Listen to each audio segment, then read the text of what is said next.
Muy buenos días, señoras y señores, estimados amigos. Por tercer año consecutivo, la Fundación Internacional para la Libertad celebra su conferencia internacional. Este año tenemos muy distinguidos participantes y para nosotros es un especial honor darle la bienvenida a los señores presidentes de México, don Felipe Calderón, y de Chile, don Sebastián Piñera, para los que pedimos un aplauso muy especial esta mañana.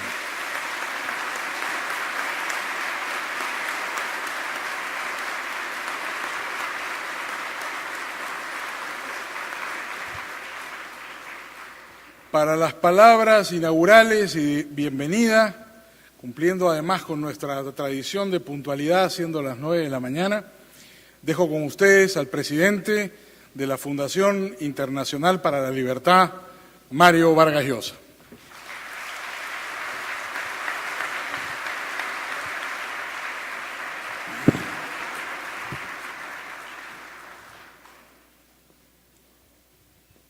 Señoras, señores, queridos amigos, es una gran satisfacción para la Fundación Internacional para la Libertad, que tengo el honor de presidir, celebrar este tercer foro en Lima sobre América Latina, en el que los distinguidos panelistas van a pasar revista a la situación de América Latina, tanto en el ámbito político como el económico y el cultural. Se trata de cambiar ideas e informaciones sobre el estado de una región que, esa es por lo menos mi impresión, haciendo las sumas y las restas, va avanzando en el camino de la modernización, es decir, en el de la democracia, en el de la libertad de expresión, en el de los derechos humanos y en el de la coexistencia pacífica en la diversidad. Ese es el camino de la civilización, el que yo creo la enorme mayoría de los latinoamericanos quisieran ver enrumbarse a nuestros países, dejando atrás para siempre la violencia, las dictaduras, los atropellos a los derechos humanos, a la libertad de crítica y a esa coexistencia pacífica en la diversidad que paso a paso, venciendo enormes obstáculos, América Latina va conquistando. Hay muchas cosas que andan mal, desde luego, pero también hay muchas cosas que van por el buen camino y quisiéramos que en esta tribuna sosegada, de ideas y no de pasiones, hiciéramos un balance y de aquí salieran algunas ideas y sugestiones que ayudaran a nuestros países a tomar ese rumbo, que es el rumbo que han tomado los países que son hoy día los más avanzados, la vanguardia del mundo. Quiero agradecer a la doctora Ilse Vysotsky y a la Universidad de Lima, que con su acostumbrada generosidad nos vuelven a ofrecer estas magníficas instalaciones y que han contribuido, igual que en los 2 años anteriores, con su buena voluntad y su eficacia, a hacer posible este evento. Saludo muy calurosamente a los presidentes Felipe Calderón y Sebastián Piñera, que van a inaugurar las sesiones de esta mañana. Los hemos invitado porque fueron presidentes que llegaron al poder en comicios legítimos y que, cumplido su mandato constitucional, presidieron también comicios legítimos que permitieron la transferencia pacífica del poder. Durante sus gobiernos respetaron la libertad de expresión y recibieron con espíritu deportivo las críticas duras y a veces feroces de la oposición. Mantuvieron un respeto permanente a las instituciones y de ambos se puede decir, y no se puede decir de muchos mandatarios lo mismo, que al terminar su periodo gubernamental, sus países estaban mejor de cómo los encontraron. Muchas gracias por estar presentes, Sebastián Piñera, Felipe Calderón. Estamos impacientes por escuchar sus opiniones, su visión y sus consejos para una América Latina mejor en el futuro. Quiero, entre los participantes en este foro, referirme especialmente a las amigas y a los amigos que vienen de Venezuela, un país donde, como ustedes saben, desde hace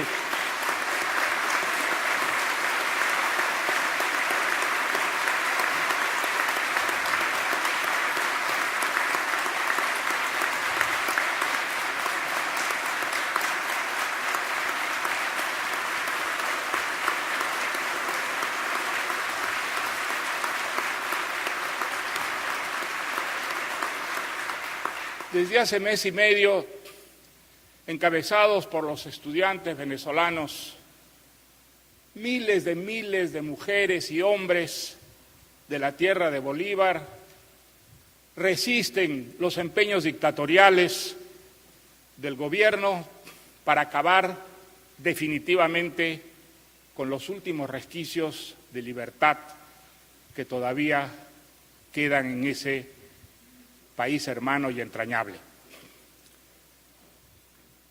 Más de 40 personas han perdido su vida ya luchando por salvar la libertad en Venezuela. Hay varios centenares de heridos y más de 1.500 presos en una ola represiva, la peor que ha experimentado Venezuela desde que, desgraciadamente, la democracia comenzó a debilitarse, a resquebrajarse, esa democracia que ahora está prácticamente a punto de desaparecer. Teníamos para que hablar esta mañana a María Corina Machado, uno de esos dirigentes valerosos, profundamente comprometidos con la democracia, como Leopoldo López, ahora en la cárcel por defender la libertad, como Enrique Capriles, como Antonio Ledesma. Y no sabemos si María Corina Machado va a poder llegar o no.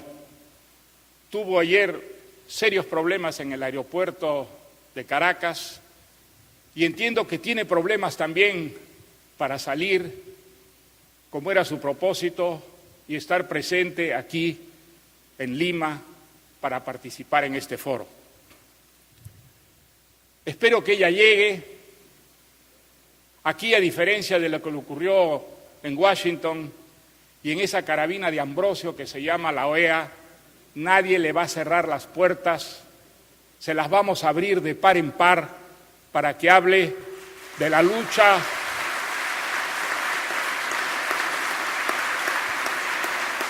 por la libertad en Venezuela. Es triste, es vergonzoso que gobiernos democráticos latinoamericanos mantengan esa neutralidad frente a lo que está ocurriendo en todos los estados venezolanos, como si la lucha de los resistentes venezolanos no fuera una lucha por la libertad de América Latina, porque en América Latina no surja una nueva satrapía totalitaria, porque América Latina no se aparte de la legalidad y de la libertad que afortunadamente es hoy día lo que ocurre en la mayor parte de los países latinoamericanos. La lucha de los venezolanos no es solo una lucha por Venezuela, es una lucha por América Latina y todos los latinoamericanos que creemos en la democracia, en la libertad, en la civilización, tenemos la obligación moral de respaldarlos con nuestra solidaridad, con nuestras voces, con nuestros escritos y con nuestra acción política. Si Venezuela cae, la noche totalitaria no se va a quedar allí, va a seguir extendiéndose y seguirá amenazando a todas nuestras democracias, muchas de ellas democracias todavía no firmemente asentadas, todavía débiles. Yo quiero, en mi nombre y en el nombre de la organización que presido, la FIL, enviar nuestro saludo, nuestra admiración y nuestra gratitud a los venezolanos que desde hace mes y medio en las calles, en las ciudades, en las aldeas, en los pueblos más remotos, están dando una vez más, como la dieron hace 200 años, una lucha por la libertad, la independencia y la soberanía de América Latina.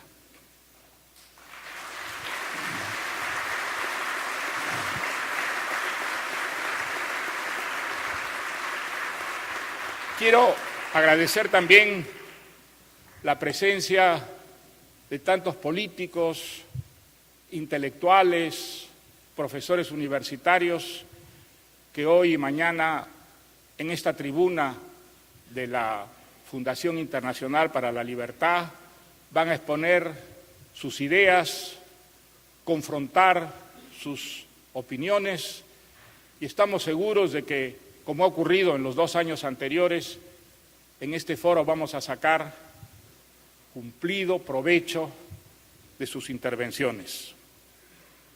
Sé que todos ustedes están impacientes porque comienza el foro y voy a terminar, no sin antes agradecer a las instituciones, a las empresas y a las personas que con su generosidad y su ayuda lo han hecho posible. Una vez más a Ilse Vysotsky, la Universidad de Lima, a AMBEF Perú, al Banco Azteca del Perú, a la Compañía Minera Poderosa, a Cobra Perú, a Gonzalo Miguel Rosselló, a Héctor Bellido, a Inmobiliaria Almonte, a Inmobiliaria Alquife, a Intercorp, a Inversiones Textiles El Peñón, a José Antonio Larco, a LAM Perú, a Maestro Perú, a Productos Paraíso del Perú, a la Refinería La Pampilla, a la Sociedad Suizo-Peruana de Embutidos, a Starbucks, a Unimed del Perú, a Inmobiliaria Los Portales y desde luego al Cato Institute y a la Atlas Foundation, 2 instituciones que desde que se creó la Fundación Internacional para la Libertad han venido a ayudarnos. Mi último agradecimiento es para ustedes, quienes con su presencia dan sentido y justifican todos los esfuerzos que están detrás de estos foros. Bienvenidos y que el foro de este año tenga el mismo éxito que tuvieron los 2 anteriores. Muchas gracias.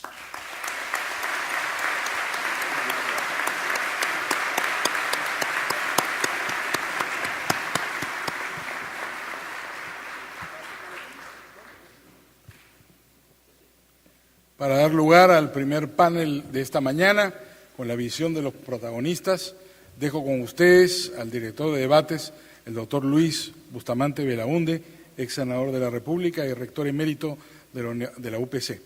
Lucho. Muy buenos días, muchas gracias, doctor Gersi. Hace apenas un año, en este mismo espacio de reflexión sobre América Latina, oportunidades y desafíos, hablábamos de ese lugar común que califica a América Latina como territorio de contrastes y contradicciones. Y decíamos que aparecían señales que agudizaban el desconcierto.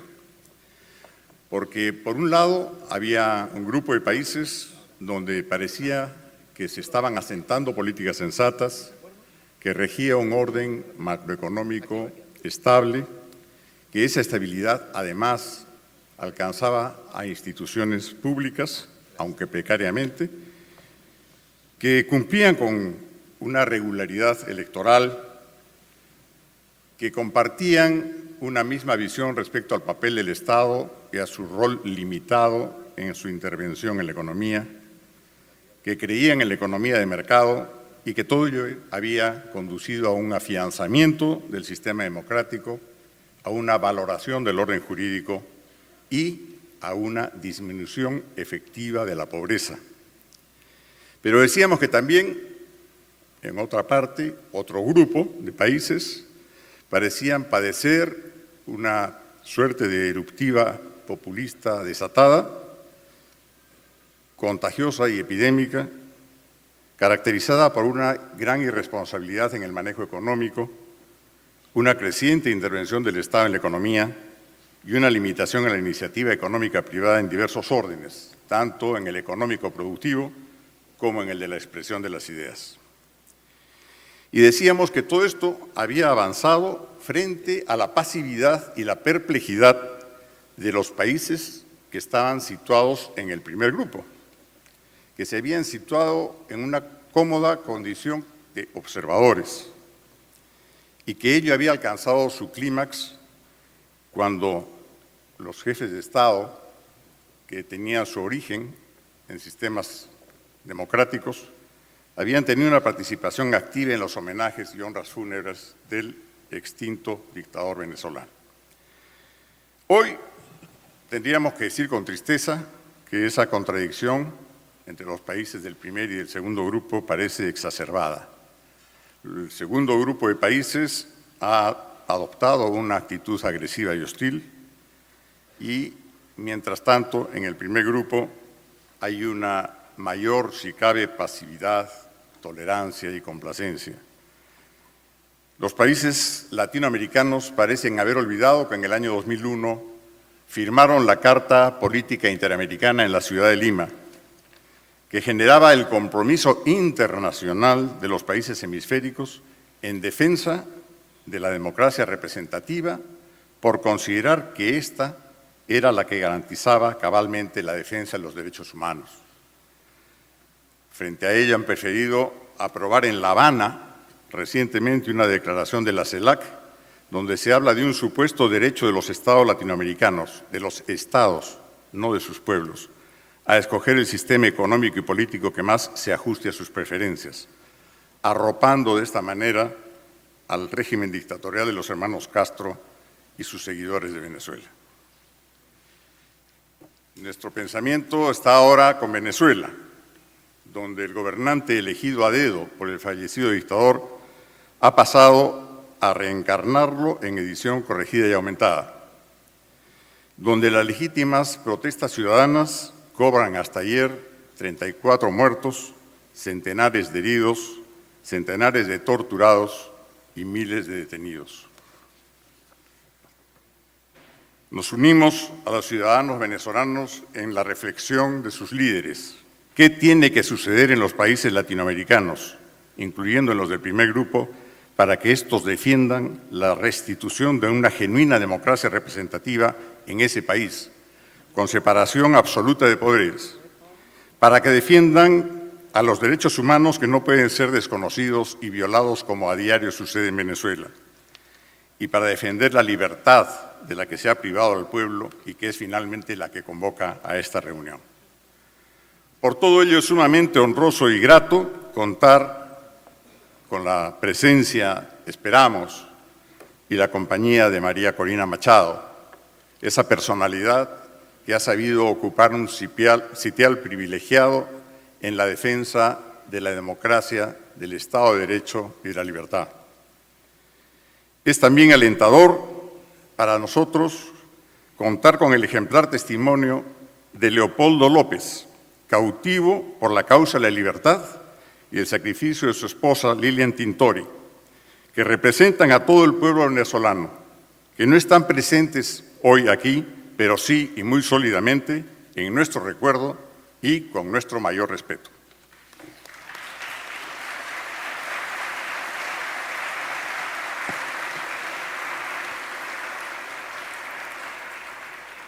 Es grato también contar con dos personalidades que son las que ocupan la mesa esta mañana, que han desempeñado sus funciones públicas en el más alto nivel representativo como jefes de Estado y presidentes de la República en sus respectivos países, dentro de un marco de respeto institucional y vocación democrática. Los presidentes Felipe Calderón de México y Sebastián Piñera de Chile.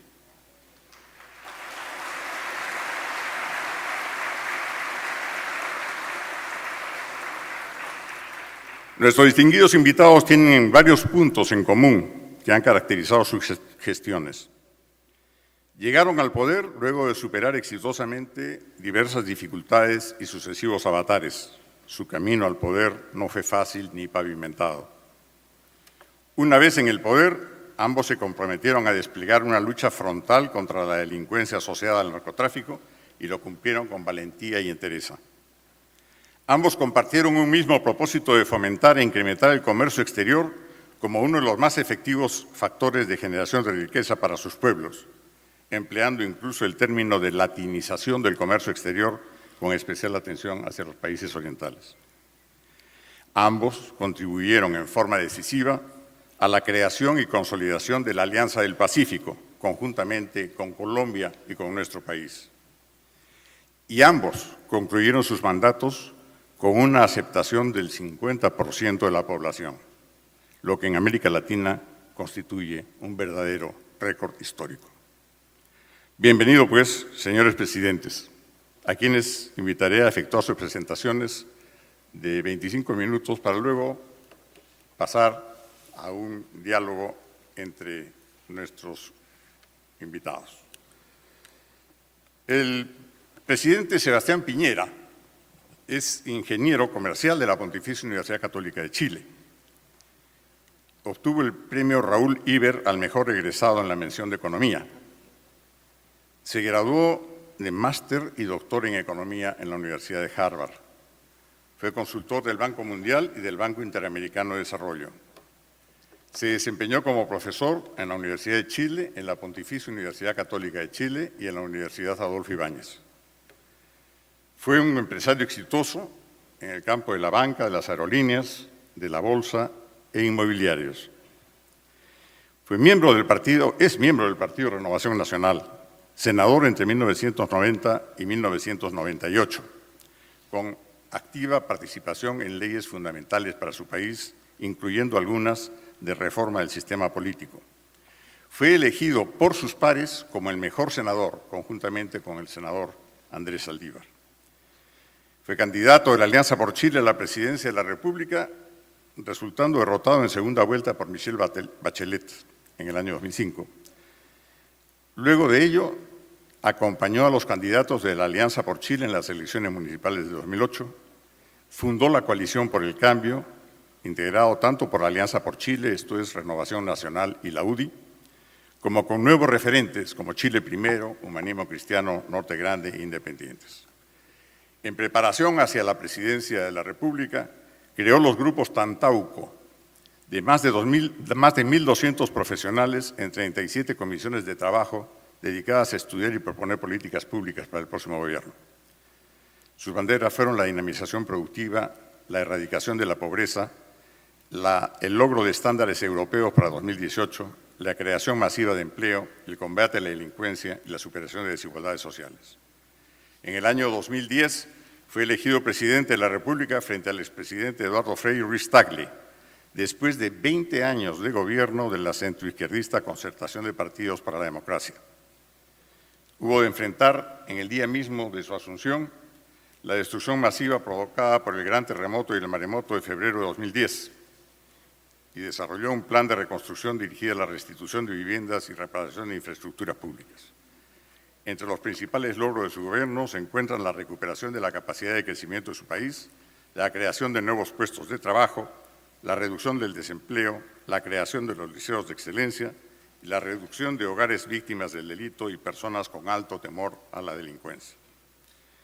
El Producto Bruto Interno chileno creció en tasas próximas al 6%, no se generó inflación, el desempleo descendió considerablemente hasta tocar en algunos momentos y puntos el pleno empleo, los salarios subieron y desplegó un arsenal de tratados de libre comercio y contribuyó decisivamente, como ya he señalado, a la creación de la Alianza del Pacífico. También, privadamente, ha creado dos fundaciones, la creación de la Fundación Mujer Emprende, junto con su señora, y la creación de la Fundación Futuro, que ahora comprometen su tiempo y su dedicación. De manera que, bienvenido, presidente Piñera.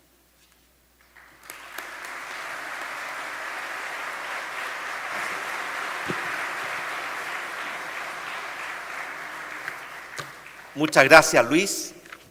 Bueno, en primer lugar, yo quiero destacar, reconocer y agradecer el rol que juega Mario Vargas Llosa al liderar esta Fundación Internacional para la Libertad y al estar permanentemente no solamente preocupado, sino que también ocupado de defender ese valor esencial que es la libertad. Probablemente, después de la vida, la libertad es el derecho más significativo y trascendente que tenemos los hombres y mujeres en este mundo.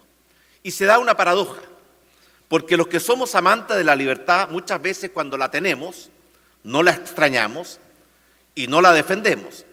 Y cuando la perdemos, muchas veces nos damos cuenta que ya es tarde para defenderla.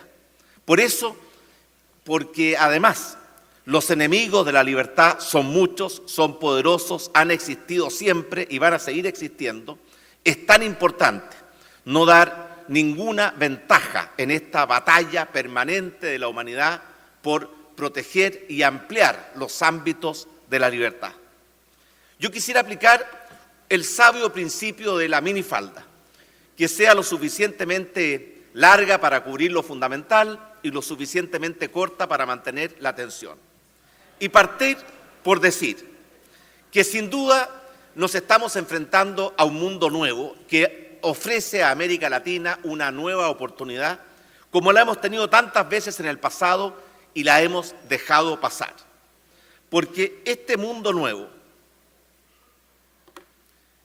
que se caracteriza por algunos elementos que ustedes conocen perfectamente bien, no solamente la caída de los muros, dos muros, uno ese que corría de norte a sur y separaba al mundo oriental del mundo occidental, sino que también otro muro, tal vez más cruel que el anterior, que corría de este a oeste y que separaba al mundo del norte, que era el mundo de la riqueza, del mundo del sur, que era el mundo de la pobreza. Esos dos muros cayeron y ya significa en consecuencia que ofrecen un mundo de oportunidades muy distintas para nuestra América Latina.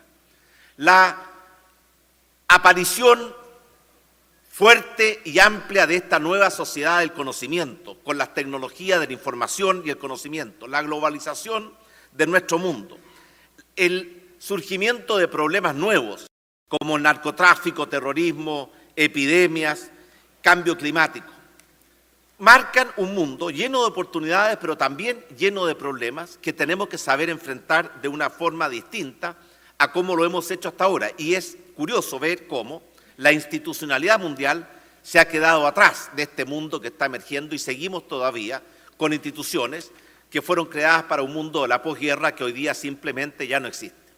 Pero además, se está produciendo un cambio muy importante en lo que es la riqueza en el mundo.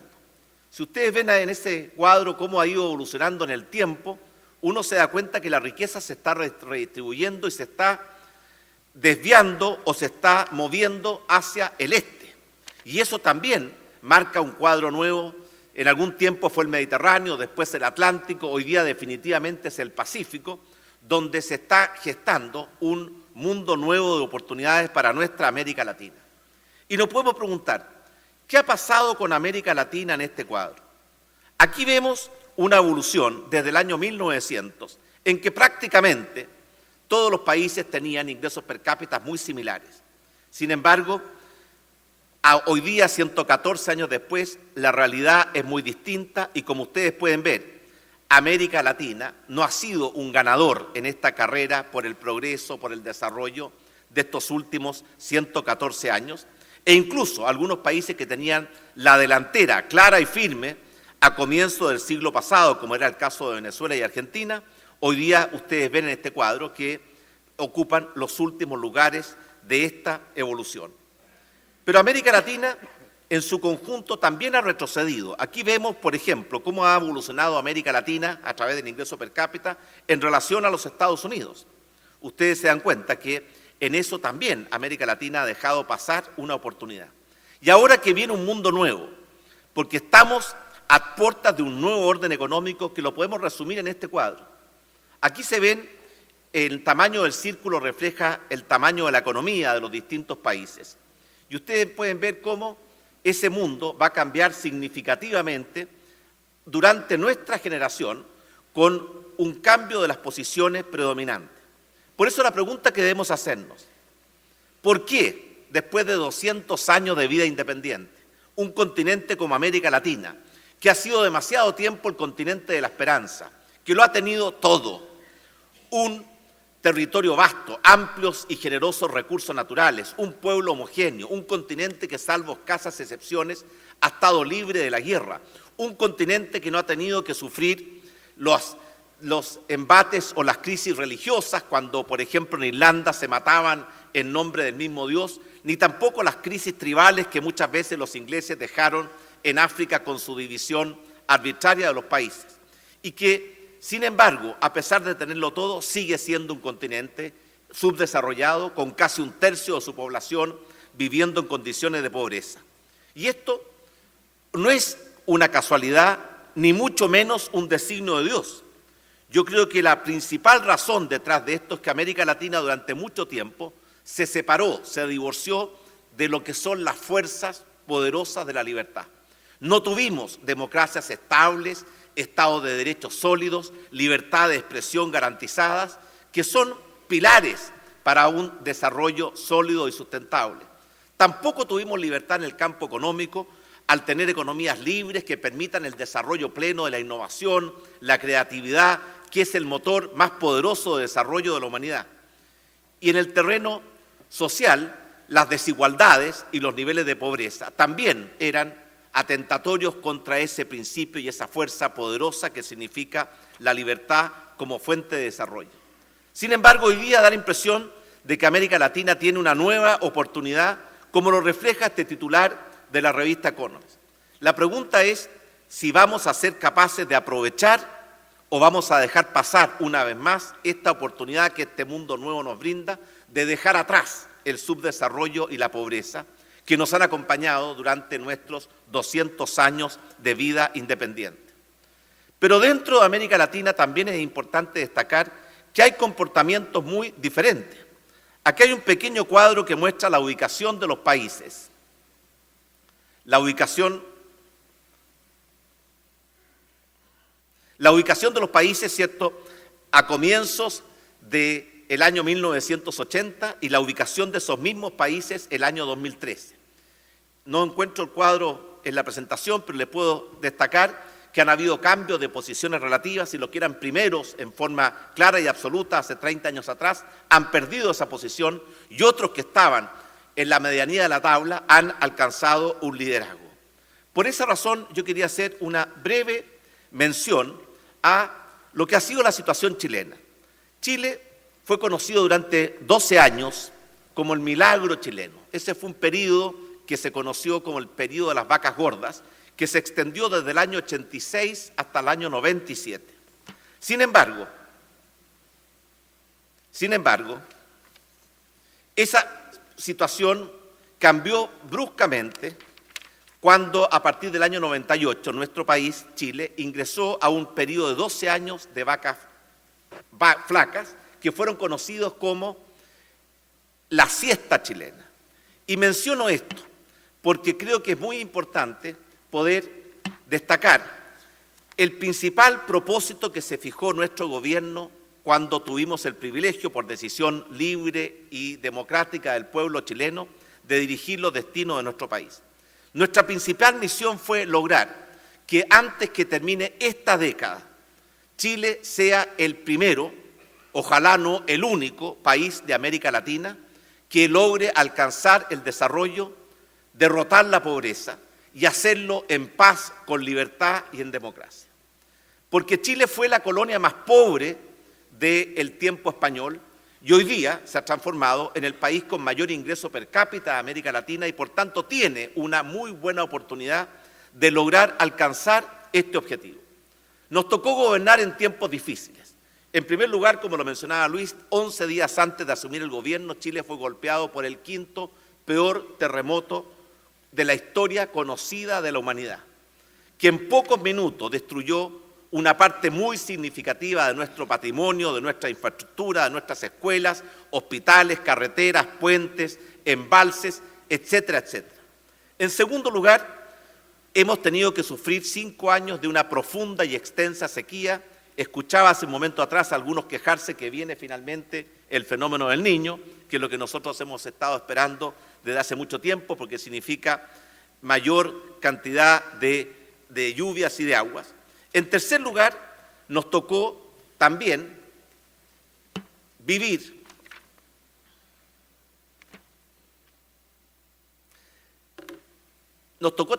en medio de una crisis de la economía mundial que comenzó el año 2008 y que sin duda aún no termina, y que ha significado recesión, ha significado altos niveles de desempleo, muchos niveles de angustia en las principales economías del mundo, y que no solamente está impactando al mundo ajeno a América Latina, sino que ya también está golpeando y con mucha fuerza a algunos de nuestros propios países en nuestro continente. Y finalmente, también nos tocó heredar una economía que estaba dando claras muestras de fatiga, que cada día crecía menos, que cada día creaba menos empleo, en que la pobreza en lugar de disminuir había aumentado, y por lo tanto ese fue el cuadro frente al cual tuvimos que asumir este desafío de recuperar el tiempo perdido. Yo les mencionaba hace un momento atrás esos dos periodos, el de vacas gordas y el de vacas flacas, que se ilustran en este cuadro. Durante el primer periodo la tasa de crecimiento de Chile fue 7,2%. Durante el segundo, la mitad. Durante el primer periodo Chile estaba entre los países de mayor crecimiento del mundo. Durante el segundo era superado por el crecimiento promedio del mundo. Y esto se puede también traducir en el resto de los indicadores como creación de empleos, etcétera, etcétera. Por eso, el propósito de crear una sociedad que nosotros definimos como una sociedad de oportunidades, seguridades y valores. Oportunidades, permitir que toda persona que nazca en nuestro país tenga la oportunidad de desarrollar en plenitud sus talentos y por tanto no estar enmarcado o restringido dentro de un macetero que restringe sus posibilidades, sino que las pueda desarrollar en plenitud. Una sociedad de seguridades, que se le garantice a todo ciudadano que va a tener derecho a una vida digna y si por cualquier razón tropieza en el camino, no va a quedar solo y abandonado, sino que una mano solidaria y amistosa lo va a ayudar a ponerse de pie y a volver a caminar. Y finalmente una sociedad de valores, en que el valor de la libertad, el valor de la vida, el valor de la familia, el valor de la democracia, el valor del respeto a los derechos humanos estén impregnados y orienten ese proceso de desarrollo. Aquí podemos ver en este cuadro cómo efectivamente nuestro país estaba perdiendo su capacidad de crecimiento. Ahí están los promedios de crecimiento de los 5 últimos gobiernos después de que Chile recuperó su democracia. Y la tendencia es clara y también la recuperación es clara. Lo mismo ocurre en materia de ver cómo la creación de empleos significó una fuente muy importante de oportunidades para todos los chilenos. Se crearon durante los últimos 4 años 1 millón de nuevos empleos, lo cual, en ponerlo en perspectiva, dada que la población de Perú es casi el doble, significa algo equivalente a 2 millones de empleos creados en 4 años en un país como Perú. Y adicionalmente a eso, este mayor crecimiento se ha traducido en una serie de mejorías en indicadores no tradicionales del bienestar, como son el número de personas que tiene derecho a vacaciones, que viaja fuera del país, el crecimiento de la expectativa de vida al nacer, el aumento en el número de años de escolaridad, que han significado también cambios muy importantes en esta materia. Y sin duda, en mejorar la calidad de vida, que es el objetivo último del desarrollo. Porque al fin y al cabo, cuando uno habla de desarrollo está hablando de un concepto integral. No es solamente crecimiento económico, es un desarrollo integral que tiene que hacerse cargo e involucrar el desarrollo político, el desarrollo económico, el desarrollo social, el desarrollo cultural. Tiene que también hacerse cargo de los temas emergentes en nuestras sociedades, de forma tal de que el desarrollo tenga un solo norte, que es mejorar la calidad de vida de las personas. Y para lograr este propósito es fundamental darnos cuenta que los viejos pilares, que eran absolutamente necesarios y que hacían la diferencia en el pasado, que son básicamente una democracia estable, una economía libre y una sociedad con igualdad de oportunidades, hoy día ya no son suficientes en la nueva sociedad del conocimiento y la información para poder dejar atrás el subdesarrollo y la pobreza e integrarse a ese selecto y escaso grupo de países que ha logrado compatibilizar el desarrollo con la democracia, con las libertades y con la paz. Es por eso que yo creo que es fundamental darnos cuenta que en América Latina hemos hecho un gran avance, con algunas excepciones, en los pilares tradicionales. Hoy día América Latina sin duda es un continente mucho más estable y democrático de lo que era en la década de los 70 y los 80. Hoy día América Latina es un continente que tiene una mayor aprecio por la libertad económica, por la economía de mercado, por la integración que la que tenía en la década de los 70 y los 80. Y hoy día América Latina, aunque con timidez, también está avanzando hacia una mayor igualdad de oportunidades que la que tenía en la década de los 70 y los 80. Sin duda que esto es un cuadro general porque al interior de América Latina se están apreciando, se están percibiendo modelos de sociedad, visiones de futuro y modelos de desarrollo muy distintos. No hay para qué individualizar los países que caen en una u otra categoría, pero hay países en que hay un verdadero respeto por la democracia, por la libertad de expresión, por el derecho a la alternancia, por el Estado de Derecho. En otros países esos valores se están debilitando y en algunos casos están en claro riesgo de desaparecer. En algunos países hay un compromiso con la libertad económica, con la economía social de mercado, con el emprendimiento, con la innovación, con el rol de la sociedad civil, con las fuerzas de la libertad como motor principal del desarrollo. En otros países, en cambio, el Estado se dedica a pagar, a someter, ¿cierto?, a deprimir esas fuerzas. Y son dos formas distintas de concebir el desarrollo. Y lo mismo ocurre en el terreno social. En algunos países se busca darle oportunidades y crear, ¿cierto?, realmente recursos e instrumentos para que las personas puedan surgir por su propio esfuerzo y mérito. En otros países, en cambio, se busca una política asistencialista que más está interesada en encontrar súbditos y apoyos políticos que en realmente darle la oportunidad a los sectores más postergados de poder tener una vida más plena y más feliz. Por esa razón yo estoy convencido de que la educación y el trabajo son los dos elementos más importantes que tenemos, no solamente para derrotar la pobreza, para crear una sociedad con mayor igualdad de oportunidades, sino que también para asegurar y garantizar un desarrollo sustentable y sostenido que nos permita alcanzar esas metas que siempre hemos buscado, pero que ningún país de América Latina ha logrado alcanzar. Por eso, además de los pilares tradicionales, una democracia estable, una economía social de mercado con libertades y una sociedad con mayor igualdad de oportunidades, yo estoy convencido que en América Latina tenemos que construir en algunos países o fortalecer en otros los nuevos pilares del desarrollo en los cuales con distintos niveles todos estamos muy atrasados. Y yo diría que esos pilares son, en primer lugar, mejorar sustancialmente la calidad del capital humano, la calidad de la educación y la formación, no solamente de nuestros estudiantes a través del sistema de educación formal, sino que también de nuestros trabajadores a través del sistema de capacitación, donde la brecha con los países desarrollados sigue siendo gigantesca. Un segundo pilar es hacernos cargo que la ciencia y la tecnología son componentes fundamentales en esta nueva sociedad del conocimiento y la información, y que un continente que en promedio invierte menos del medio por ciento del producto en ciencia y tecnología frente al 3, 4, 5% que invierten los países desarrollados o los países que llevan el liderazgo, está dando una enorme ventaja. Tercer pilar, el fomentar la innovación y el emprendimiento. Es curioso, en todos nuestros países existe un gran aprecio por los emprendedores, pero existe un fuerte rechazo por los empresarios. Y al fin y al cabo, un empresario es un emprendedor que tuvo éxito.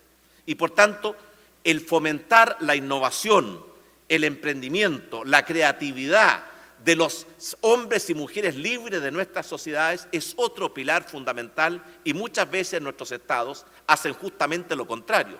Apagan, debilitan, castigan a aquellos que tienen la osadía de innovar o de emprender.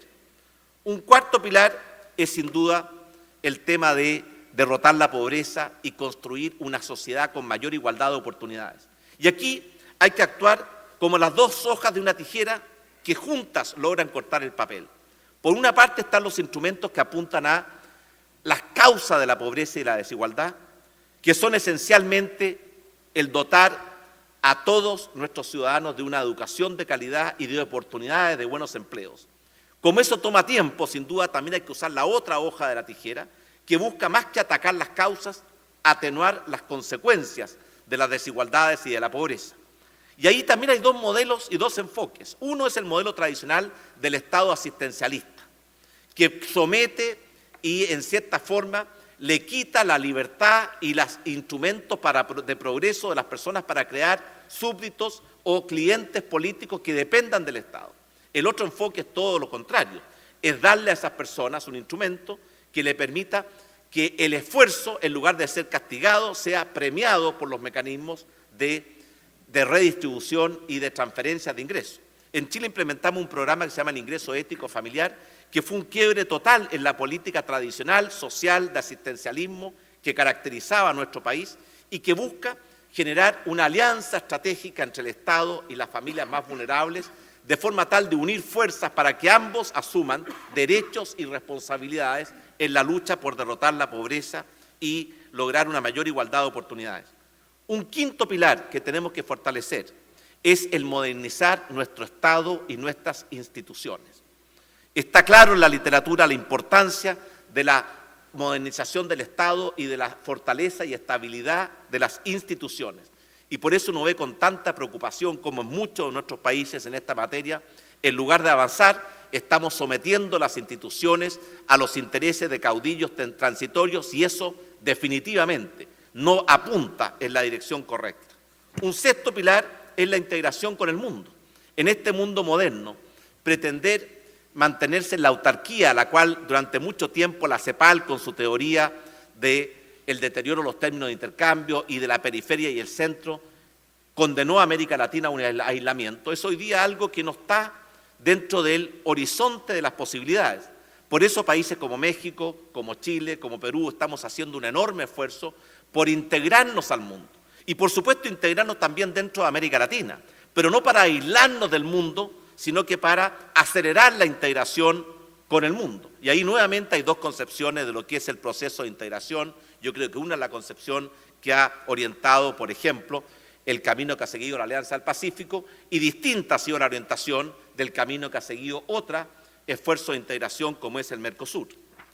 Pero hay un concepto que yo creo fundamental, que es el concepto de la libertad, que muchas veces, como decía al comienzo, no tiene la suficiente defensa ni la suficiente preocupación de aquellos que sí creen en la libertad, mientras los que no creen en ella nunca descansan. Y por eso, para poder alcanzar un estatus de país desarrollado sin pobreza, el defender en toda instancia, en toda oportunidad, la libertad, no solamente como un valor, un derecho esencial de las personas, sino que como un instrumento el más poderoso de progreso de los países, es otro aspecto fundamental. Pero yo quisiera alertar a lo que se ha llamado la trampa de los países de ingreso medio. Cuando uno analiza la historia, en los últimos 50 años son muy pocos, se cuentan con los dedos de una mano los países que han logrado superar el subdesarrollo y alcanzar el desarrollo y derrotar la pobreza. La inmensa mayoría se ha quedado atrapada en lo que se ha llamado la trampa de los países de ingreso medio y muchas veces incluso cuando se ha acercado a esa meta siente que ya llegó y finalmente retrocede y en consecuencia en esta materia la literatura es muy generosa y muy abundante y explica con mucha claridad cuáles son los peligros que significa esta travesía por el desierto para pasar de un país con subdesarrollo y pobreza a un país desarrollado y sin pobreza. Y finalmente, yo quería plantear que en el caso de Chile, Chile es un país que hace 4 años atrás tenía un ingreso per cápita de $15.000. Hoy día tiene un ingreso per cápita que se acerca a los $21.000. Y por tanto, tomando las definiciones del Banco Mundial, para poder alcanzar el estatus de país desarrollado, que el Banco Mundial cifra en torno a los $23.000–24.000 de ingreso per cápita, tenemos 2 opciones. Una es, como lo muestra este gráfico, alcanzar una tasa de crecimiento del ingreso per cápita como la que se alcanzó durante los 4 años del gobierno que tuve el privilegio de encabezar, en cuyo caso Chile el año 2016, es decir, a la vuelta de la esquina, puede ser un país desarrollado de acuerdo a los criterios con que se define el desarrollo por los organismos multinacionales. En cambio, si mantenemos la tasa de crecimiento per cápita promedio que ha tenido Chile a lo largo de su historia, esa misma meta va a tomar hasta el año 2027. En un caso es un objetivo para nosotros mismos, ni siquiera para nuestros hijos. En otro caso es un objetivo que sin duda empieza a perderse en la noche de los tiempos. Finalmente, yo quería terminar diciendo que sin duda el desarrollo de los países es una aposta. Nadie puede pretender que comienza de cero. Uno construye sobre la base de lo que recibió de los que antes tuvieron la responsabilidad, y no me refiero solamente al gobierno, sino que a toda la sociedad civil, de hacerse cargo del desafío del desarrollo integral de los países y le entrega esa aposta al gobierno que democráticamente la gente de nuestros países, el pueblo de nuestros países decide elegir. Por eso es muy importante comprender de que uno de los riesgos y una de las debilidades que ha mostrado nuestro continente de América Latina, esta tendencia a pretender partir de cero cada vez que un nuevo gobierno inicia una nueva administración. Por eso yo quería mostrar esta fue una apuesta extraordinaria, que es, cierto, el cuarteto jamaiquino en las Olimpiadas de Londres 2012, un país de 2 millones de habitantes que simplemente logró derrotar al que nunca antes había perdido una aposta de esas circunstancias, y eso ocurrió en las Olimpiadas de Londres 2012. Y adicionalmente aquí estamos viendo el remate final de Usain Bolt.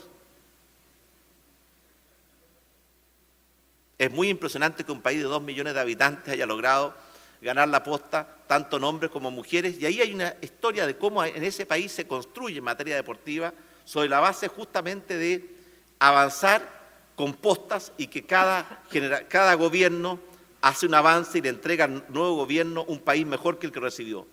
Y finalmente, para dar ese gran salto adelante, este es el campeón medalla de oro en los Juegos Odesur, un gimnasta chileno llamado Tomás González.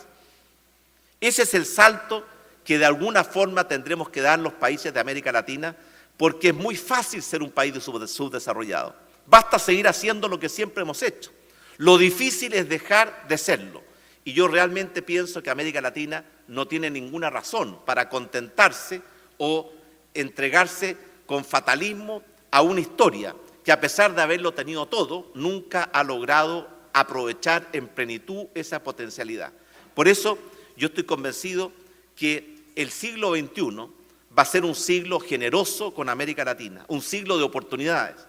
Pero la sociedad del conocimiento y la información, si bien es generosa con aquellos países que quieran tomar esas oportunidades y aprovecharlas en plenitud, ha demostrado ser indiferente e incluso cruel con aquellos países que simplemente la decían dejar pasar. Por todo ello, yo quería agradecer la oportunidad de participar de este seminario y enfatizar la importancia de no dejar ni perder ninguna tribuna, ni perder ninguna oportunidad para defender el concepto fundamental de la libertad, que es un concepto esencial, no solamente como un derecho de los seres humanos, sino que además probablemente el instrumento más poderoso que tiene una sociedad para alcanzar las metas de un desarrollo integral, sólido y sustentable. Muchas gracias. Muchas gracias, presidente.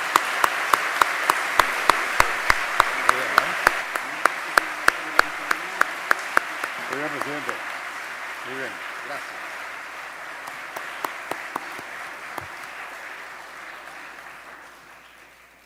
Muchas gracias, presidente Piñera, por su presentación y también por la puntualidad. Me corresponde ahora presentar al presidente Felipe Calderón, de los Estados Unidos de México. Él es abogado por la Escuela Libre de Derecho de la Ciudad de México, tiene una maestría en Economía en el Instituto Tecnológico Autónomo de México y una maestría en Administración Pública por la Escuela de Gobierno John F. Kennedy de la Universidad de Harvard. A una temprana edad fue diputado federal y secretario de la Comisión de Comercio durante la negociación del Tratado de Libre Comercio con los Estados Unidos. Fue elegido secretario general del Partido de Acción Nacional, PAN, a los 31 años. Fue candidato a gobernador de Michoacán y fue elegido presidente nacional del PAN a los 34 años. Fue nuevamente miembro de la Cámara de Diputados y coordinador de la bancada de su partido. Fue secretario de Energía en el gabinete del presidente Fox, del que se aparta para lanzar su precandidatura a la presidencia de la República. Gana las elecciones del año 2006 y desde el comienzo desarrolla importantes operativos contra el narcotráfico en diversos estados de México y logra la extradición de los principales capos detenidos. El equivalente al terremoto chileno que castigó la gestión del presidente Piñera fue la epidemia de gripe A H1N1 en el año 2009. Castigó especialmente los sectores de comercio y turismo y significó una caída del 10% del PBI. Las banderas del presidente Calderón fueron la reforma de políticas de salud, la reforma del sistema de pensiones de los trabajadores del Estado, la reforma fiscal que consiguió ser aprobada por un Congreso dominado por la oposición y una reforma electoral.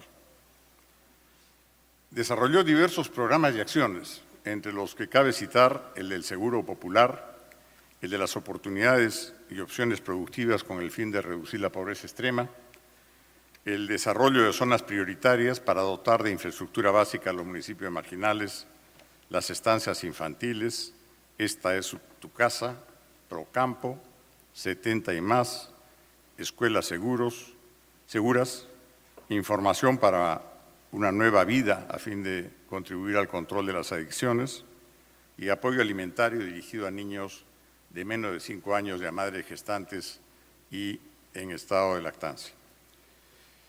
También apoyó a la pequeña y mediana empresa con atención especial en el campo del financiamiento, comercialización, capacitación, gestión e innovación tecnológica. Y cumplió un programa de desarrollo de habilidades digitales para todos. El presidente Calderón tuvo a su cargo una férrea oposición a la construcción del muro fronterizo con los Estados Unidos. Logró la supresión de ministerios como el de Turismo, Reforma Agraria y Función Pública y finalmente se sumó a la creación de la Alianza del Pacífico mediante una contribución decisiva en el año 2010 conjuntamente con Chile, Colombia y Perú. Bienvenido, presidente Calderón. Gracias. Muy buenos días, jóvenes, muy buenos días, queridos amigos. En primer lugar, quiero agradecerle muchísimo a don Mario Vargas Llosa, a quien admiro profundamente, a la Fundación para la Libertad el que nos haya congregado y sobre todo el darme la oportunidad de visitar nuevamente este querido país, el Perú, a quien une a México pues tan entrañables raíces históricas y similitudes e identidades muy afortunadas. También quiero felicitar muchísimo a mi querido amigo, el presidente Sebastián Piñera, que me ha dejado sin materia, afortunadamente, podemos ya dedicarnos a platicar con más tranquilidad, porque ha desarrollado pues muy detalladamente, muy sólidamente, como él es, los temas precisamente de los desafíos de América Latina. Yo también traía alguna presentación, no sé si la tengan lista por ahí, por favor, si la pueden, pero voy a repetir algunas cosas de las que ha dicho Sebastián, ahí procurar irme más a prisa, pero quizá otras puedan ser de su interés. Y bueno, la gran pregunta que todo universitario y que todo persona legítimamente preocupada por su pueblo, por su país, se pregunta es, ¿de qué depende el desarrollo? ¿De qué depende la prosperidad? ¿De qué depende esta ampliación de libertades? Que a final de cuentas eso debe ser el desarrollo. ¿Y cuáles son los factores que lo explican en el mundo y cuáles son los factores que lo pueden explicar en nuestra querida América Latina? Sebastián ha enfatizado una cosa, desde hace algunos años se empezó a hablar de la década de América Latina.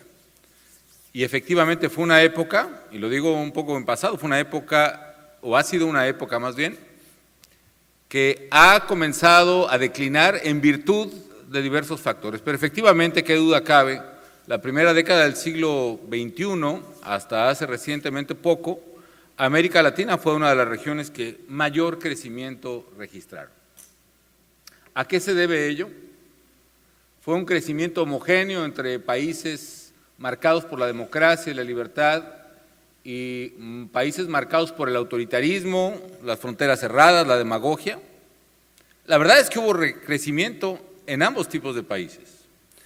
Y preguntarnos exactamente qué es lo que ha ocurrido es valioso para saber también qué es lo que tenemos que hacer.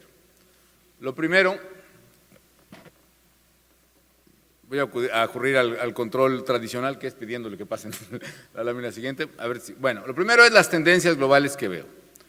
Uno es el crecimiento mundial. Si ustedes observan, las mayores tasas de crecimiento se van a observar en el futuro, precisamente en el Pacífico, en la cuenca del Pacífico.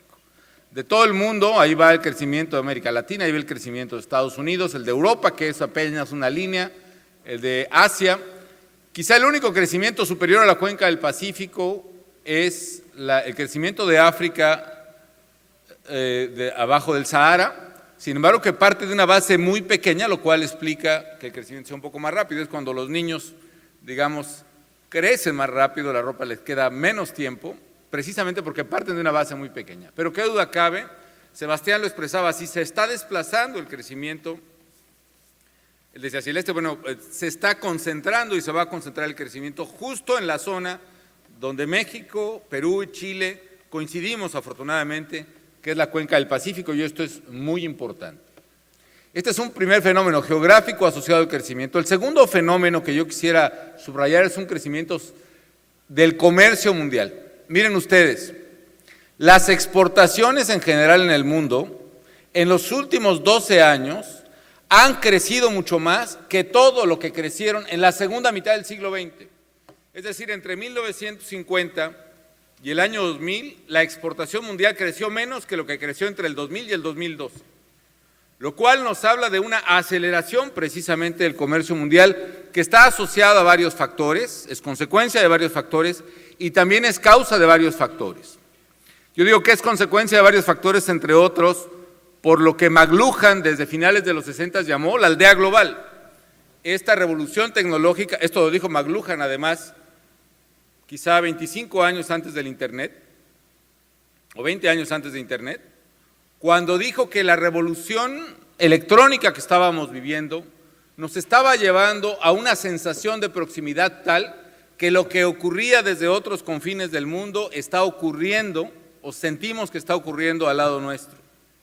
Esta revolución tecnológica llevó precisamente a que se acelerara no solo la comunicación, sino sobre la interdependencia entre países y entre pueblos. Es un fenómeno comunicacional, es un fenómeno económico, pero que tiene un reflejo en la multiplicación del comercio mundial. Tiene que ver también con el desarrollo, el cambio estructural, que es una de las variables que explican el desarrollo, por cierto, el cómo cambia una economía de producir un tipo de cosas, generalmente materias primas, sector primario, a producir otras. A Inglaterra, con todo y la revolución industrial, le llevó 172 años duplicar el ingreso per cápita de los ingleses. A China, en medio de la globalización, de la revolución tecnológica y del Internet, le llevó duplicar el ingreso per cápita de los chinos 14 años. Este fenómeno de crecimiento de las exportaciones y de crecimiento del comercio mundial es fundamental en uno de los debates que tenemos que dar en América Latina, que es economías cerradas o economías abiertas. Es evidente que el bloque Mercosur o que el bloque de ALBA es un bloque que ha apostado fundamentalmente a economías cerradas. Es evidente que aún en nuestros países hay sectores que tienen una tendencia, yo diría, casi natural a proteger y a cerrar las economías. Pero el hecho evidente es que las exportaciones se han multiplicado y se van a acelerar todavía más. Otro, si ustedes observan además, hay una correlación casi perfecta entre movimiento de las exportaciones y crecimiento mundial. uno de los motores más poderosos de crecimiento de la economía mundial, y es el caso del de México, es el crecimiento del sector exportador. Hay una correlación que se ha hecho casi el PIB a nivel mundial y el comercio exterior están casi a últimas décadas perfectamente correlacionados. Y dentro de todo este fenómeno hay un subsector que en las últimas décadas, en la última década concretamente, creció notablemente y que es los llamados commodities. En el derecho hispano, digamos, serían lo que los maestros de derecho civil llamarían bienes fungibles, pero digamos sí las materias primas en general, los alimentos, o el petróleo, o el oro, los minerales, etcétera. Vean ustedes cómo han crecido, o cómo crecieron más bien, los commodities entre el año 2010 y el año 2012. Crece el precio de las materias primas con una serie de consecuencias bien importantes, amigas y amigos. Unas buenas, muy buenas. Yo creo que una buena parte del crecimiento de las economías de América Latina, particularmente en Sudamérica, en la primera década del siglo, está asociado al crecimiento del precio de los commodities, que es una buena aventura. Crece lo mismo el precio de la soya o soja para Brasil y Argentina, o el trigo, crece el precio del cobre para Chile, crece el precio del oro y la plata para Perú, crece el precio del petróleo para Venezuela o México, para Brasil mismo, y eso empuja una buena parte del crecimiento. También, amigas y amigos, eso está asociado a ciertas desgracias en el mundo. El aumento en el precio de los commodities aumentó como pocas veces el aumento en el precio de los alimentos, con lo cual, con la medición tradicional de la pobreza, que es básicamente un cociente donde arriba está el ingreso de las personas y abajo está el precio de una canasta de alimentos, si ustedes aumentan el denominador, baja el coeficiente de ingreso, con lo cual hay un aumento de pobreza. Y eso está ocurriendo, por ejemplo, en el mundo. Con el aumento del precio de los alimentos se generaron, primero, un aumento global de la pobreza y segundo, la exacerbación de ciertos puntos explosivos de la pobreza. Volvimos a ver las hambrunas en el Cuerno de África, por ejemplo, en Somalia. Volvimos a ver también rebeliones asociadas al crecimiento del precio de los alimentos. Dicen los periodistas, les gusta mucho decir que la primavera árabe estuvo asociada al Facebook y al Twitter y otras cosas, y es posible que los muchachos hayan comunicado mejor así. La verdad es que la mayoría de la población en el norte de África no tenía acceso a redes sociales, pero lo que sí ocurrió es que 6 meses antes de la primera rebelión en Egipto, el precio del trigo y del pan y de la gasolina se duplicó, y eso saca a la gente a la calle. A nosotros nos tocó también en México. Imaginen ustedes, cada familia mexicana consumimos en promedio más de 1 kilo de tortillas al día. Si ustedes consideran que el precio de la tortilla como consecuencia del aumento del precio del maíz dentro de este fenómeno, exacerbado por una política equivocada en Estados Unidos, que fue subsidiar el biodiesel derivado del maíz en la época de Bush, eso detonó y casi duplica, primero en 2007 y luego en 2010, el precio del maíz. Tuvimos que hacer muchas cosas para amortiguar ese impacto. En fin, esto es un fenómeno asociado. Ahora, ¿por qué aumentó el precio de los commodities? Y aquí hay varias teorías. Bueno, primero, ¿cuál ha sido el comportamiento de América Latina en esto? Que es un punto de lo que yo quiero subrayar. Si ustedes observan, los países del Mercosur han estado muy orientados a la producción y a la exportación de commodities. Más del 40% en el Mercosur ha sido combustibles y minerales, 32% agrícolas, es decir, 72% está asociado a los commodities, lo cual explica, amigas y amigos, el crecimiento de muchos países, tanto de Mercosur como de no Mercosur. No necesariamente es la certeza de las propias políticas públicas. Y desgraciadamente el crecimiento del poder económico asociado a la exportación de commodities también ha garantizado la prevalencia en los gobiernos de políticas dictatoriales, por desgracia. Hay un padrinazgo, digamos, derivado, digamos, los venezolanos de los precios del petróleo, por desgracia. En el caso nuestro, bueno, es lo mismo, es el destino de exportaciones de Mercosur, no me entretengo ahí. Hay un fenómeno que está asociado, a mi juicio, al crecimiento del precio de los commodities. Vean ustedes el comportamiento del crecimiento económico en China. El crecimiento económico de China está marcado con la línea azul y se ve obviamente un crecimiento que va desde principios de la década, el 2000 se vuelve a acelerar, tiene un punto culminante en 2007 y 2008, y luego con la recesión mundial, primero con la crisis y luego post-crisis, la economía china tiene un comportamiento distinto. Si yo hubiera podido dividir, hubiera sido lo correcto. Si ustedes dividen desde el pico de precio de los commodities hacia la izquierda, eso explica también el impresionante crecimiento que tiene la mayoría de las economías latinoamericanas en la primera década de este siglo. Pero luego, no todo bien perdura, viene una caída en el precio de los commodities que es importante, y viene también una caída en el crecimiento. Aquí es al revés, la causa-efecto es al revés. China deja de crecer, bueno, deja de crecer entre comillas, sigue creciendo al 7, 7,5, pero deja de crecer a las tasas que llegó de 9 o 10, y eso genera una caída en el precio de los commodities. Hay otras teorías en las que por obvio de tiempo no voy a meter, entre otras es la participación de los mercados financieros de derivados en los precios de commodities asociados a la crisis, pero luego hablamos un poquito más de eso. ¿Cómo se comporta esta misma lámina? Aquí la causa es el crecimiento de China y de India. Imaginen ustedes si en India la gente, por su pobreza, comía una vez al día, comer 2 veces al día implica duplicar su importación de alimentos. El enorme crecimiento de las importaciones de materias primas de países emergentes como China o India en Asia están atrás tanto del crecimiento del precio de los commodities como del crecimiento de países exportadores de commodities, señaladamente en América Latina. Veamos el caso de Brasil. Este es el mismo precio de los commodities que estábamos observando hace rato. Vean cómo se comporta el crecimiento de la economía brasileña en azul. Hay un crecimiento perfectamente asociado también a este precio de los commodities, lo cual explica cómo Brasil fue una potencia imparable, digamos, hasta el año 2010, y luego 2011, 12 y 13, prácticamente desde el 10 mismo, ha frenado el crecimiento brasileño, y el modelo, siendo una economía abierta, el modelo más orientado a la protección del sector industrial brasileño, que es una tradición, está generando serias presiones en la economía brasileña, de tal manera que ahora registra tasas muy modestas de crecimiento comparado a su historial reciente, estamos hablando de 1%, 1,5%, con altas tasas de inflación y con serios problemas de competitividad.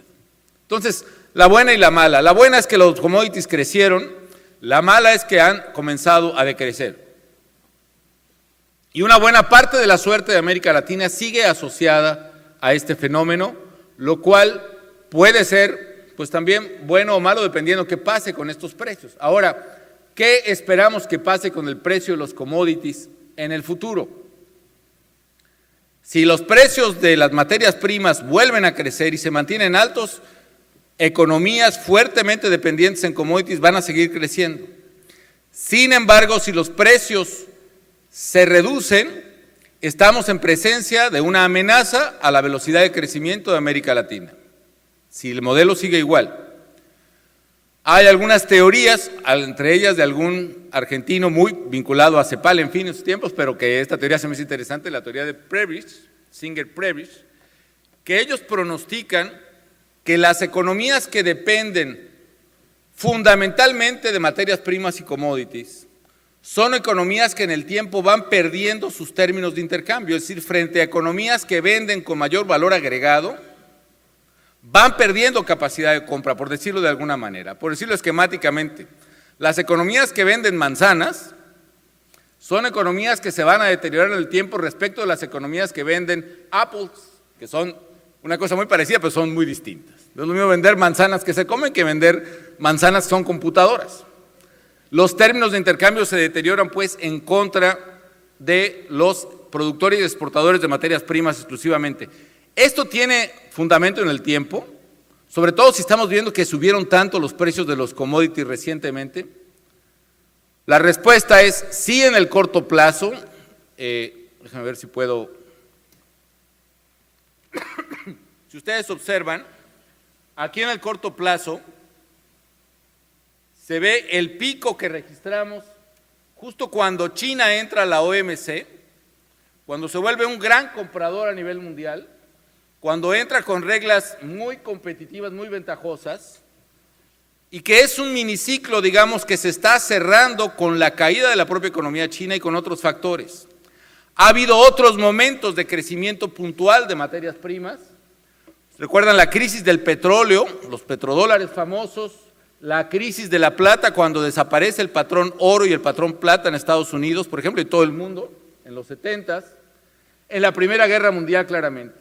Pero si ustedes observan, amigas y amigos, la tesis de Singer-Previs tiene cierto sustento. En el largo plazo, la tendencia es que los términos relativos de las commodities van a irse deteriorando respecto de otros productos y servicios en el mundo.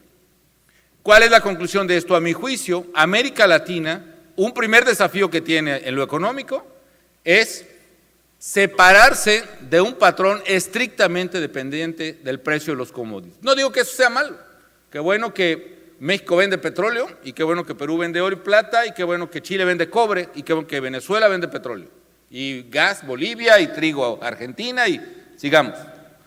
Pero este patrón de dependencia no garantiza, no digamos desarrollo, que es un concepto mucho más amplio, integral y humano, ni siquiera crecimiento económico sólido. Como ya lo empezamos a ver, ya no se está hablando de la década de América Latina para esta segunda década. Ya la mayor parte del crecimiento no va a estar en América Latina, va a estar en otros países en desarrollo, sí en la del Pacífico, en la cuenca, y en países desarrollados. Bueno, hasta aquí este tema. ¿Qué es lo que determina, lo que puede potenciar la diversificación de la economía? Pienso que está dado precisamente por el grado de apertura comercial. Y aquí Chile, Perú y México, pienso que hemos tomado la estrategia correcta, y nuestro primer punto de separación, en lo económico nada más, respecto a economías cerradas y autoritarias, es que nuestra apuesta al libre comercio es nuestra apuesta correcta. No solo por una cuestión de principio, que es la más importante, que es una apuesta por la libertad.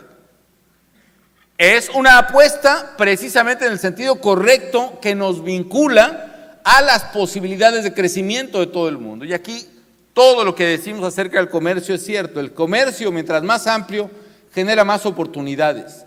La perspectiva de ver el comercio internacional solo como ganadores y perdedores, como si fueran equivalentes a exportadores e importadores, es totalmente equivocada. En el comercio todos ganamos, productores, consumidores. Todos ganamos en términos de calidad, de precio, de oportunidades de crecimiento en la economía. Aquí se ve un poco los grados de apertura que se observan en nuestra región. Si ustedes observan, esto se mide entre exportaciones e importaciones sobre PIB. Aquí está la Alianza del Pacífico y aquí está el Mercosur. Obviamente algunos está, el peso de Bolivia, por ejemplo, es por el tamaño de su economía versus exportaciones de gas. Pero el hecho es que en general la Alianza del Pacífico registra una apertura mucho más notable. Países como México y Chile reflejan precisamente en el tamaño de su comercio internacional el grado de apertura, y la clave para América Latina está precisamente en elevar su grado de apertura comercial. Otro dato, ya no se fijen en los pasteles, no me gustan los anglicismos, pero bueno, en los pasteles de los lados, fíjense en estas barras. Las exportaciones al mundo. La Alianza del Pacífico tiene mucho más exportaciones que el Mercosur, también dado precisamente por su grado de apertura, y en consecuencia tiene más posibilidades de crecimiento. Las exportaciones de la Alianza del Pacífico, a diferencia del Mercosur, están más orientadas al sector de manufacturas. Más de la mitad son manufacturas, ciertamente sesgado por el efecto o el peso de México ahí, pero es una mezcla mucho más equilibrada para esta, amigas y amigos, que es ya la octava economía más grande del mundo y la séptima potencia exportadora del mundo, que es la Alianza del Pacífico. Bueno, aquí está donde exportamos. Ahora, ¿cómo se traduce eso en la competitividad? Que es lo que determina precisamente las posibilidades de futuro. Otra vez, si ustedes observan, los países de la Alianza que tienen mayor apertura también han resultado más competitivos. Y viendo las carreras esas impresionantes de los jamaiquinos contra todos, bueno, La clave, valga la redundancia, es de perogrullo, pero la clave para ser competitivos es competir. No se puede adquirir la competitividad en un laboratorio, se requieren economías abiertas y solo las economías abiertas pueden proveer competitividad a sus empresas, a sus sectores, a sus sociedades. Y por eso en gran parte las economías de la Alianza del Pacífico son también las economías más competitivas, señaladamente el caso de Chile, que es el caso del compañero más aplicado del salón que todos hemos tenido, ¿no? Que tiene muchos admiradores, pero también muchos detractores, así ha pasado, ¿no? Pero todos quisiéramos ser el más aplicado del salón, no cabe duda, ¿eh? Ahora, algunos temas que determinan la competitividad. Yo creo que lo que explica el crecimiento son básicamente tres grandes cosas. El cambio estructural, cómo pasa una economía de ser menos productiva a ser más productiva, y tiene muchas interpretaciones, cómo pasa de ser una sociedad agrícola a ser una industrial y de servicios, cómo pasa de ser una sociedad rural a ser una sociedad urbana, etcétera. Todo este cambio estructural que está dado por reformas. Segundo, la inversión que hacen los países en capital, no me gusta la expresión capital cuando se refiere a las personas, pero sobre todo capital humano. Yo prefiero decir inversión en valor humano, en educación, en calidad educativa y en formación de sus sociedades. Y dentro de ese segundo aspecto de inversión en capital, sobre todo en capital físico, en infraestructura. Este segundo capítulo, primero es cambio estructural. Dos, inversión en capital físico y humano, es decir, inversión en personas e inversión en infraestructura. Y tres, el tercer factor que explica el desarrollo es la prosperidad, es el desarrollo institucional, donde está la libertad, la democracia y el Estado de Derecho. Voy a ir un poquito más rápido en estos temas. Primero, ¿qué puede explicar las ventajas de los países de la Alianza del Pacífico sobre otros en América Latina? Está precisamente en su formación de ingenieros, por ejemplo, una parte. La formación en valor humano. Ustedes pueden ver aquí una apuesta muy importante que hicimos en México en los últimos años fue la formación de ingenieros especializados. Y hoy México está graduando más de 100,000 ingenieros cada año, que es una apuesta que les da dando una gran ventaja competitiva. Si vemos ingenieros per cápita, aún estamos abajo de Chile, que tiene 104 ingenieros por cada 100,000 habitantes. México está en 93 y Colombia muy cerca en 89. Otra vez, otra gran ventaja que nos permite fortalecer las posibilidades de competitividad futura. Finalmente, cambios que se esperan en esta materia en el futuro, un cambio fundamental, exógeno a nosotros, o que está derivado de lo que decía Sebastián, de la innovación y la investigación, es el cambio que va a ocurrir en nuestro continente en materia de energía, o que ya está ocurriendo particularmente en Norteamérica, y que es las tecnologías de shale gas y de shale oil, o más bien de gas a partir de tecnologías pues es un anglicismo y tecnologismo o tecnicismo inevitable del fracking, de una manera de cómo se produce el gas y el petróleo, que está cambiando la correlación energética en el mundo. Antes del año 2020, Estados Unidos va a dejar de importar petróleo, va a empezar a ser un exportador neto de petróleo y de gas, lo cual es muy relevante porque por primera vez va a dejar de depender de Arabia Saudita, por ejemplo, y va a dejar de comprar petróleo venezolano y mexicano. Muy relevante. Dos, el gas, por ejemplo, va a constituir uno de los factores de competitividad más importantes en el mundo asociado a manufacturas, que es una gran ventaja para México, es una gran ventaja para el Perú y una desventaja para Chile, por ejemplo, que tiene otra gran ventaja. Chile tiene unas ventajas que supera con mucho eso, ¿no? Me refiero que hay que hacer esta reflexión un poco de lo que viene en estos cambios cruciales. Miren ustedes esta gráfica. La lámina verde punteada es el precio del gas en Japón, que está aproximadamente a $16 el millón de BTUs, de unidades térmicas británicas. En cambio, el precio del gas está a $2 o $3 entre México y Texas.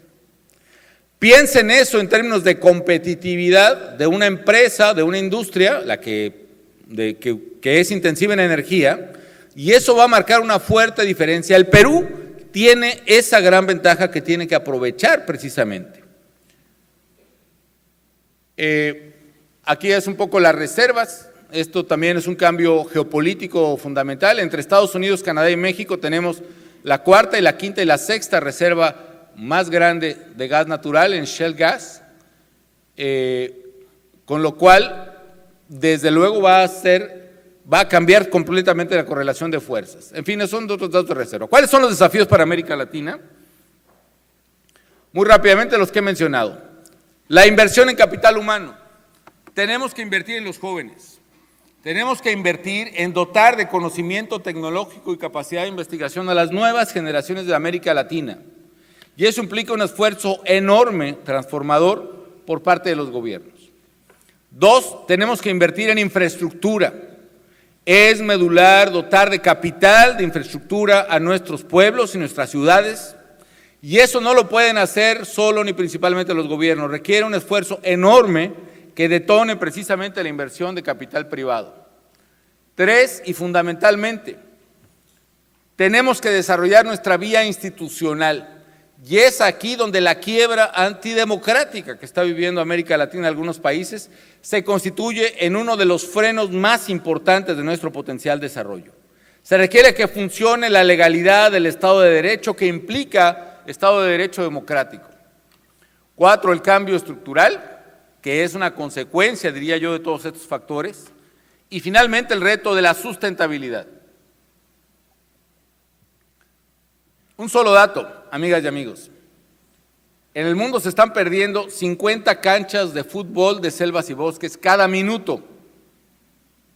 Ahorita desde que empecé a hablar, pues todos a hablar para acá, llevamos unas 2,000, ¿no?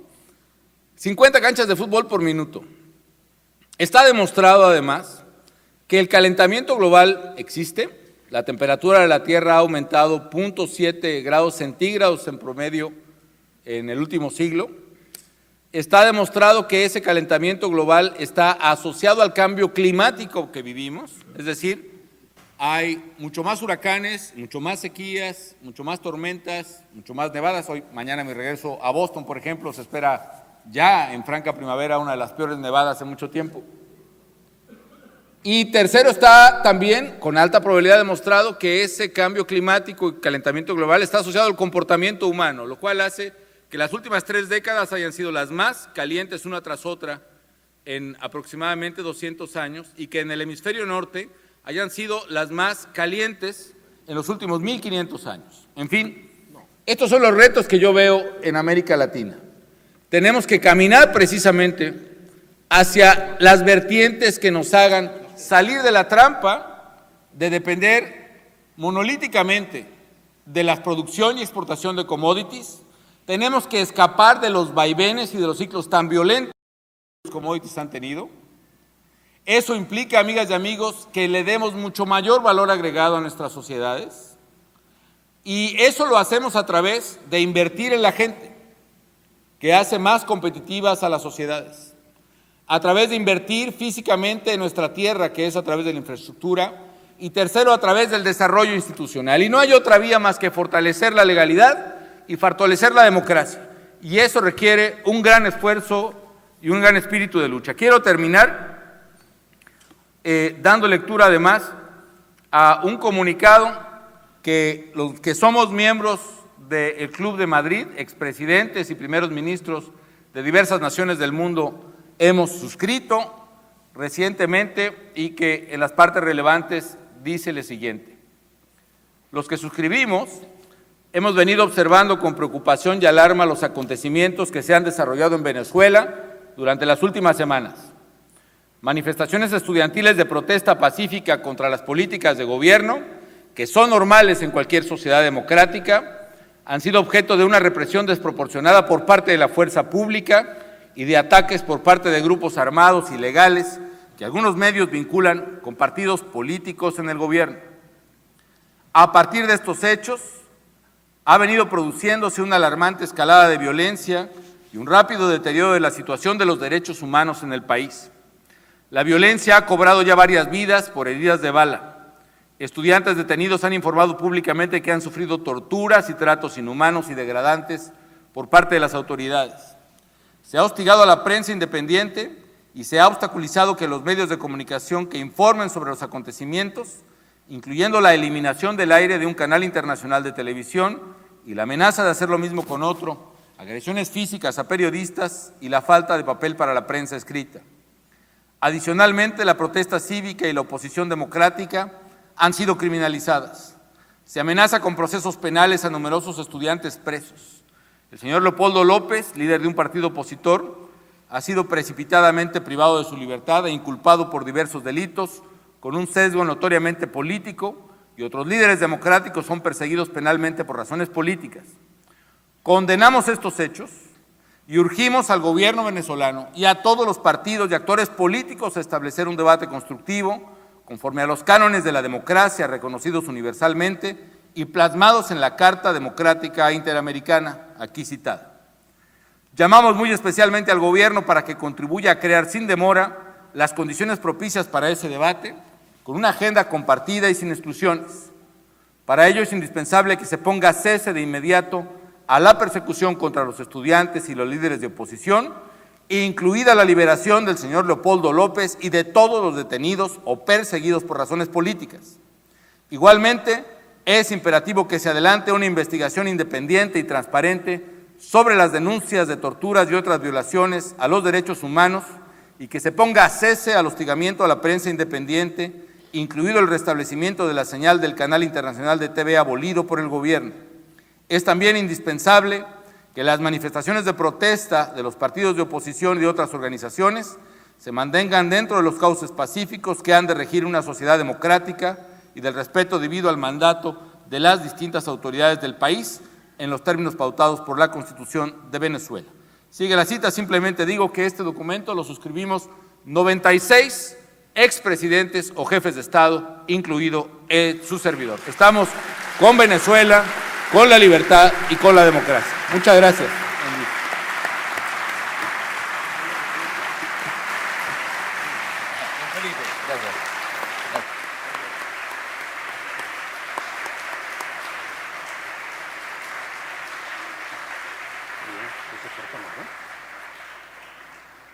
Muy bien, quiero expresar en nombre de los organizadores de este evento el más sincero agradecimiento a los presidentes Sebastián Piñera y Felipe Calderón, presidentes naturalmente integrantes de ese primer grupo al que nos referíamos en la presentación de esta conferencia, de esta parte de la jornada.